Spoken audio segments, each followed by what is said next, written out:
On this episode of Between the Wheels, I go to pick up my new track car. And look what I got, a Mustang. But it's not my track car, it's a rental car.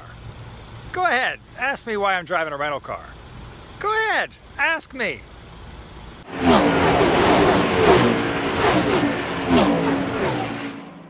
Little look under the bonnet there. Maybe you need a little oil change. Oh, maybe.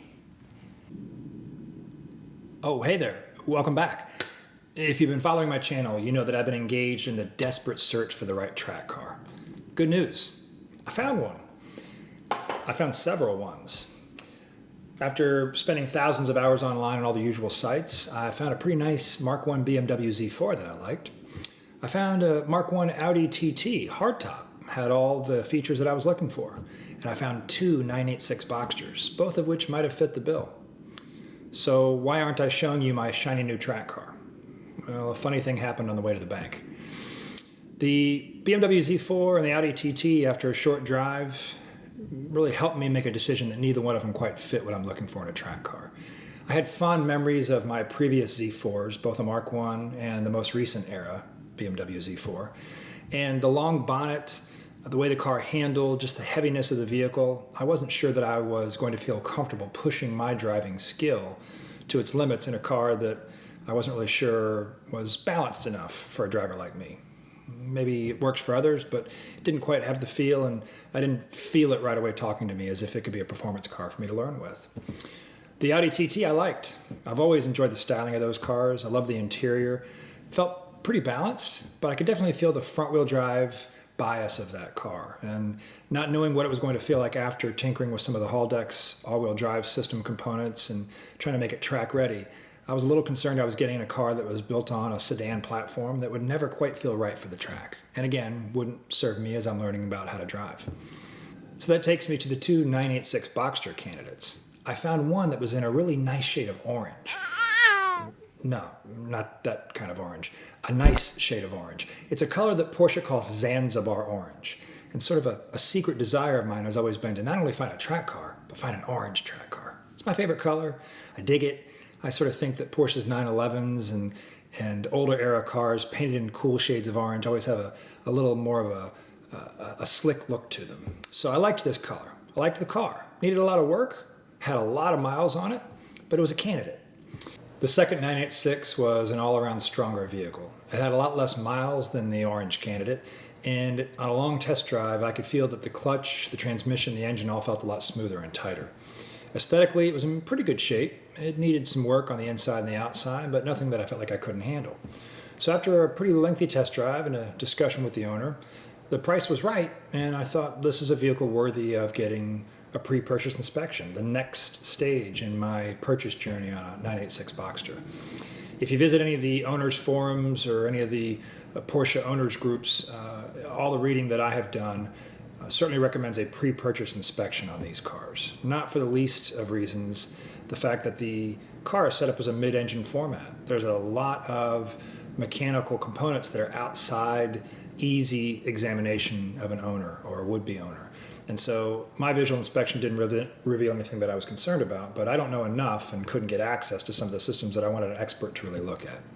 So PPI was important, and I booked one at a dealer local to the owner of this vehicle. Drove the car there, dropped it off, and sat and waited for what I thought would be a couple hours of a pre-purchase inspection. 2 hours became 3 hours. 3 hours became almost 4 hours. And when the inspection was done, the dealer revealed to me this was the longest inspection he can ever remember typing up.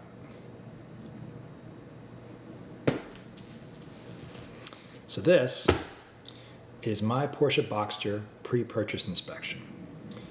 It's not quite that bad. But it was revealing, and I learned a ton from this process. Needless to say, I didn't drive that Boxster home. Now, the owner of that vehicle and all the owners that I worked with on all these final candidate cars were great, and I truly believe they were telling me what they knew about their vehicles. But that's the point of a pre-purchase inspection. It's the first time I'd ever done one on a used car, because typically I've bought cars that were a little newer because they were going to serve as daily drivers. And this is a new experience for me, purchasing a car that I'll take to the track and use as a weekend fun car.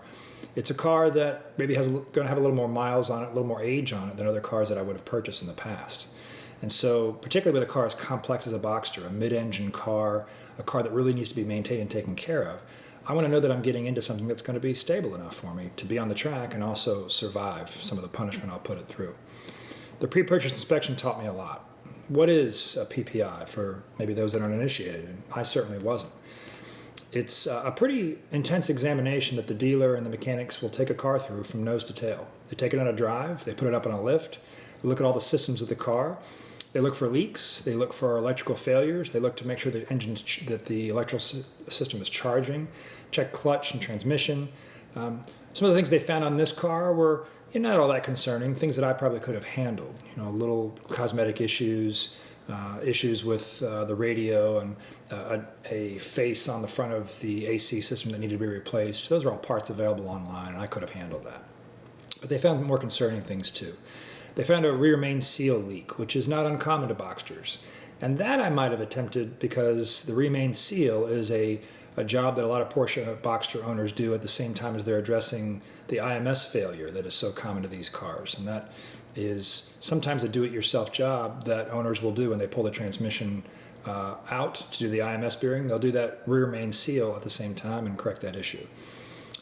This inspection found leaks of oil coming from the spark plug tubes, though, and other areas of the engine. So a lot of oil and a lot of suspicious places to find oil that might have added up to pretty expensive engine work that I didn't want to get into.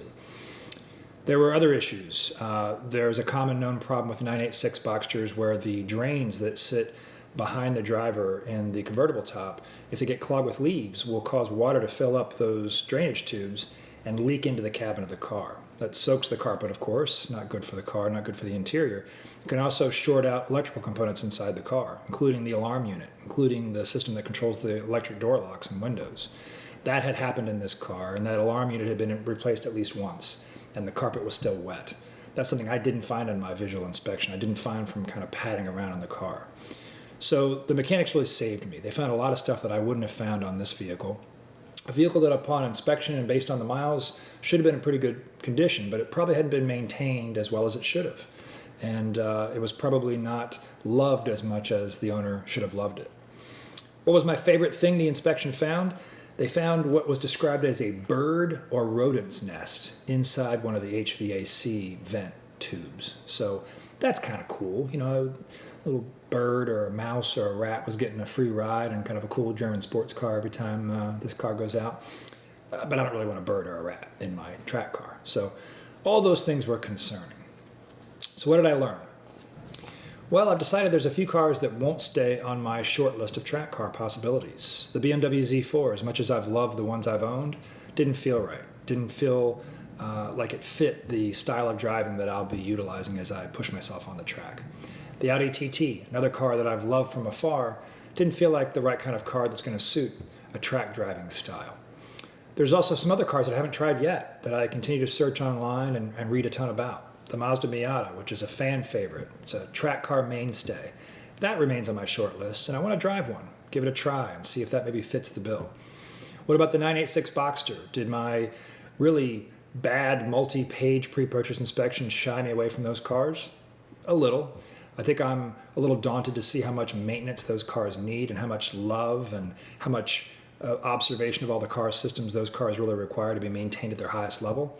But I enjoyed driving the two that I drove. They felt good. They felt like a car that I could feel comfortable with, enjoying as a weekend drive car, but also as a car that I can push on the track and do different things with and show some versatility. So, my track car search continues. And in the next episode, I hope to be able to share with you some details of other drives, and maybe if I'm lucky, share with you the details of the car that I've purchased to continue my track car fascination. Thanks for watching.